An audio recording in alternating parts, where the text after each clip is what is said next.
বরবাদ ভালো লেগেছে? লিলিও ভালো লেগেছে? ইয়েস। আমাকে পাওয়া যাবে ঈদের আগে আর অনেকবার। যিনি হচ্ছেন তুফানের বেগে এসে সবকিছু বরবাদ করে দিতে, তার জন্য একটা করতালি হয়েছে বিমান পার্লামেন্টের সম্মানিত director and the mega star Shakib Khan. সিনেমাকে নিয়ে, আমাদের দেশকে নিয়ে, আমাদের কালচারকে নিয়ে আমরা এগিয়ে যাব এবং সমস্ত অপশক্তিকে রুখব ইনশাআল্লাহ। এই বরবাদের সাথেও তো যুক্ত আছে লিলি। বরবাদের সাথেও তো যুক্ত আছে লিলি হালাল প্রডিউসার। ওই যে লিলির ব্র্যান্ডের সবাই পেছনেই দাঁড়িয়ে আছে। বরবাদ ভালো লেগেছে? লিলিও ভালো লেগেছে? ইয়েস।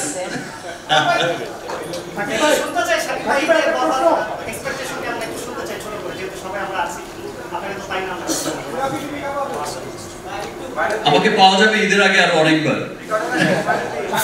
সো বরবাদের ট্রেলার, গান যেভাবে সবার অনেক ভালো লেগেছে। বরবাদ দেশে বিদেশে যেভাবে মানুষের খুব ভালো লাগার জায়গা তৈরি হয়েছে।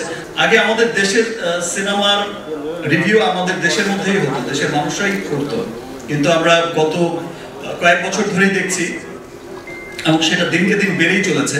সেটা বিশ্বব্যাপী যে আমাদের গানের, আমি আমারটাই বলতে পারি যে আমার গানের ট্রেলার, টিজার যে আকারে রিভিউ করছে, সেটা আমেরিকা থেকে ইংল্যান্ড থেকে অস্ট্রেলিয়া, ইংলিশ থেকে আপনার যে কোনো ধর্মের, যে কোনো বর্ণের, হোয়াইট পিপল থেকে শুরু করে ব্ল্যাক পিপল, সমস্ত মানুষই কিন্তু রিভিউ করছে। ইন্ডিয়া, পাকিস্তান, বিভিন্ন দেশ এই রিভিউগুলো, শত শত রিভিউ। আগে যে এটা দেখা যেত যে বাংলাদেশে যে পরিমাণ রিভিউ করে মানুষ, আপনারা যে পরিমাণে ভালোবাসা দেন, দেখা যায় যে বিশ্বব্যাপী এখন সেই ভালোবাসাও বিদেশিদের মাঝেও বেড়ে চলেছে। দ্যাট মিনস আমাদের সিনেমা নিয়ে, আমাদের কালচার নিয়ে তাদের আগ্রহের জায়গাটা অনেক বেড়ে গেছে।